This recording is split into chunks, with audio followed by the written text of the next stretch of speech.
Hey everybody, it's Jason O'Phil, and I'm your gay geeker. And I'm going to be bringing you my review for Marvel's Captain America, the First Avenger, as we lead up to Marvel's Captain America Civil War. Now, as you know, in the exact same year of 2011, we had Thor in May, and then in July, we had Captain America, the First Avenger, directed by Joe Johnston, starring, of course, Chris Evans, Haley Atwell, Sebastian Stan, Hugo Weaving, and Academy Award-winning actor Tommy Lee Jones. There is so much to love about this movie. Captain America is my favorite Avenger, as you can see here. He really is. And this film not only nails my favorite character, but for this is the beginning of my true love for the MCU. Right after this, all the way till now, I don't think they've made a false step at all. Captain America, the First Avenger, of course, takes place in World War II. Steve Rogers, his little scrawny self, all he wants to do is be a hero. It's such a strong message to send that it really isn't about your muscles, which he does have later on after getting injected with that, super soldier serum, but it's about your heart. Chris Evans really embodies the role of Steve Rogers. There was already all this online outcry because Chris Evans had already played one Marvel superhero, and the fact that he was Johnny Storm in those really bad Fantastic Four movies. And the less said about that, oh, there we go. In fact, I think outside of Robert Downey Jr. and Iron Man, Chris Evans has been the best casting that Marvel has done until Chris Pratt as Star-Lord in Guardians of the Galaxy. Captain America, like Thor before him, is a really hard role to play. He has to bring a lot of sincerity to that part. Not only because of the fact that it takes place during World War II, when America was a completely different country than it is now, but for the fact that he has to be able to embody that quality, not only in that film, but in every other film that follows. Because while the world around Steve Rogers changes, Steve Rogers, the core of Steve Rogers and who he is, never does. He does bring that gravitas that is essential to why Captain America, like Spider-Man before him, are two of my favorite characters in the Marvel larger universe. But in the MCU, Steve Rogers has become my favorite character. Period. It also helps that he has such a great love interest in Haley Atwell as Peggy Carter. Honestly, another one of my favorite Marvel creations. In fact, I loved Peggy Carter so much.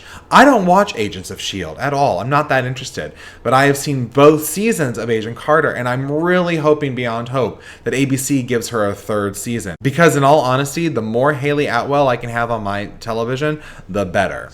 It's interesting that Pepper Potts is such a strongly realized character in the Iron Man movies, and then Jane Foster was such a strongly realized character in Thor. I truly believe the best written and the strongest character that the MCU has had as a woman that isn't a superhero has been Peggy Carter. Her love for Steve Rogers is so beautiful and so real. That moment when she's talking to him about how he still owes her a dance, I'm not going to lie to you, I kind of tear up because I really want those characters to be together, because those characters will never be together, and it really makes me sad.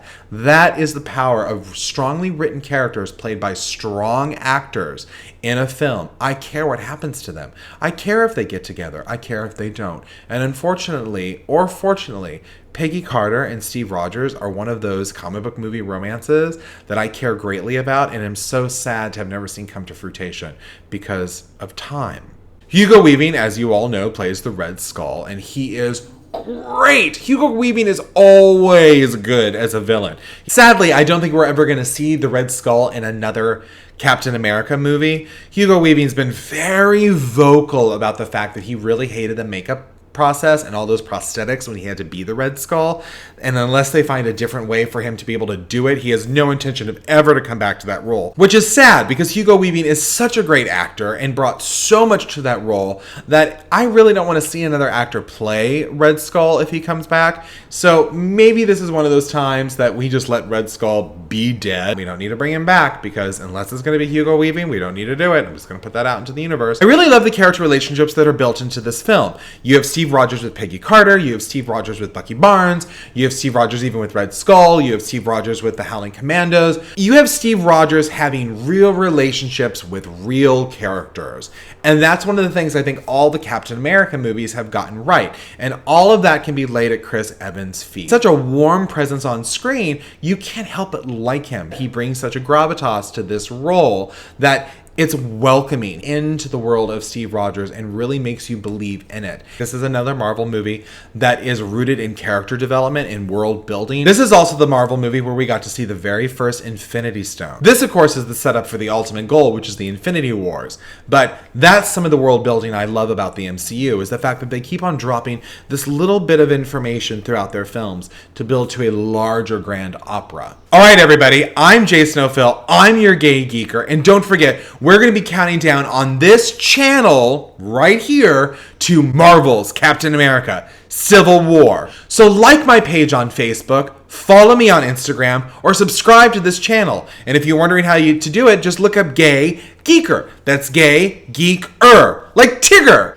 T-I-double-G-er. That spells Tigger. All right, don't forget, it doesn't matter if you're straight or gay, we're all born geeks. I'm going to see you guys next time.